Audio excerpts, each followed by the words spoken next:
നമ്മൾ എപ്പോഴും പറയുന്ന പോലെ ഈ മനുഷ്യ വന്യജീവി ആക്രമണങ്ങൾ അത് നമ്മുടെ നാട്ടിൽ തുടർക്കഥയായിക്കൊണ്ടിരിക്കുന്ന ഒരു സംഭവമാണ്. അപ്പോൾ ഓരോ സംഭവങ്ങൾ ഉണ്ടാകുമ്പോഴും നമ്മൾ ഇങ്ങനെ പറഞ്ഞുകൊണ്ടേയിരിക്കും, ഇതൊക്കെ അവസാനത്തെ സംഭവമാവട്ടെ, ഇനി ഇങ്ങനെ ഒരു കാര്യം നമ്മുടെ നാട്ടിൽ ഉണ്ടാകാതിരിക്കട്ടെ, ഒരു മനുഷ്യനും ഇനി ഇങ്ങനെ ജീവൻ നഷ്ടപ്പെടാതിരിക്കട്ടെ എന്നൊക്കെ പറയും. പക്ഷേ അത് നിൽക്കുന്നില്ല എന്നുള്ളതാണ്. ഇന്നലെ കൂടി നമ്മൾ അങ്ങനത്തെ ഒരു മരണം കണ്ടതാണ്, ഒരു കാട്ടാൻ ആക്രമണം കണ്ടതാണ് പാലക്കാട്.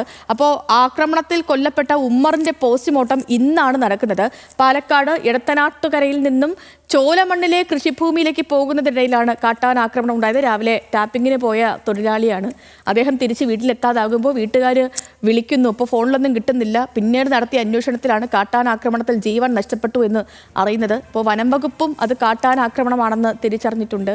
വലിയ പരുക്ക്, അദ്ദേഹത്തിൻ്റെ തലയ്ക്കൊക്കെ നല്ല പരുക്കേറ്റതും ഒക്കെ ആണ്. അപ്പോൾ ഇന്നാണ് പോസ്റ്റ്മോർട്ടം നടക്കുക. അജിത് ബാബു ഉണ്ട് കൂടുതൽ വിവരങ്ങളുമായി പാലക്കാട് നിന്ന്. Ajith, good morning.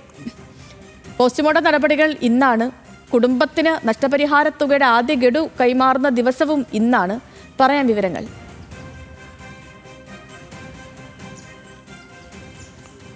സേതു, ഇന്ന് 9 മണിക്കാണ് ഇത്തരത്തിൽ പോസ്റ്റ്മോർട്ടം നടപടികൾ നടക്കുക. അതിനുശേഷം പാലക്കാട് ജില്ലാ ആശുപത്രിയിലാണ് പോസ്റ്റ്മോർട്ടം നടപടികൾ നടക്കുക. ഇന്നലെ രാത്രി തന്നെ 10 മണിക്ക് ശേഷമാണ് അദ്ദേഹത്തിൻ്റെ മൃതദേഹം ഇത്തരത്തിൽ പാലക്കാട് ജില്ലാ ആശുപത്രിയിൽ എത്തിച്ചത്.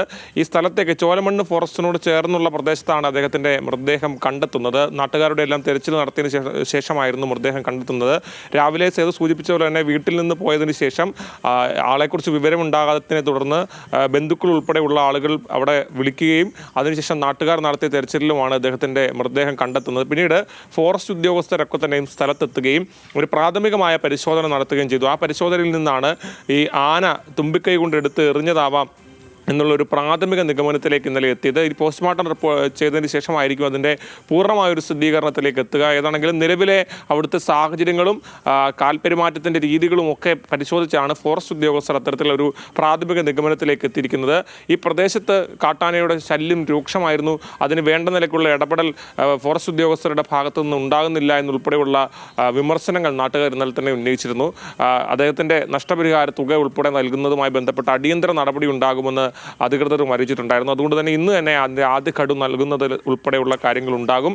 ഏതാണെങ്കിലും ആ കുടുംബത്തിന് വലിയ നഷ്ടമാണ് ഉണ്ടായത്, ആ നാടിന് വലിയ നഷ്ടമാണ് ഉണ്ടായത്. നേരത്തെ ഈ പ്രദേശത്താകെ താമസക്കാരൊക്കെ ഉണ്ടായിരുന്ന ഒരു സ്ഥലമായിരുന്നു സേതു. പക്ഷേ പിന്നീട് ഈ നിരന്തരം വന്യജീവികളുമായുള്ള പ്രശ്നങ്ങളും ഇറങ്ങി വരുന്നതുമൊക്കെയുള്ള ബുദ്ധിമുട്ടുകൾ കാരണം അവിടെ നിന്ന് പൂർണ്ണമായും ആളുകൾ ഒഴിഞ്ഞു പോയതാണ്. ഈ സംഭവങ്ങളിലൊന്നും ഇപ്പോൾ സത്യം പറഞ്ഞാൽ ഇങ്ങനെ കേട്ട് പറഞ്ഞ് ഇനിയിപ്പോൾ എന്ത് പറയണമെന്നൊരവസ്ഥയിലാണ് നമ്മളും പോലും. കാരണം എത്രയെങ്കിലും വട്ടം ഇതൊക്കെ സർക്കാരിൻ്റെ ശ്രദ്ധയിൽപ്പെടുത്തുന്നതാണ്, സർക്കാരിനോട് ഇക്കാര്യങ്ങൾ പറയുന്നതാണ്, വനം വകുപ്പ് ഇതിൽ ഇടപെടണമെന്ന് പറയുന്നതാണ്. പക്ഷേ എന്തുകൊണ്ടോ നമ്മുടെ നാട്ടിൽ അതുമാത്രം നടക്കുന്നില്ല. വീണ്ടും വന്യജീവി ആക്രമണങ്ങൾ ഉണ്ടാവുകയും മനുഷ്യർക്ക് ജീവൻ നഷ്ടപ്പെടുന്ന സാഹചര്യങ്ങൾ സംജാതമാവുകയും ചെയ്യുകയാണ്.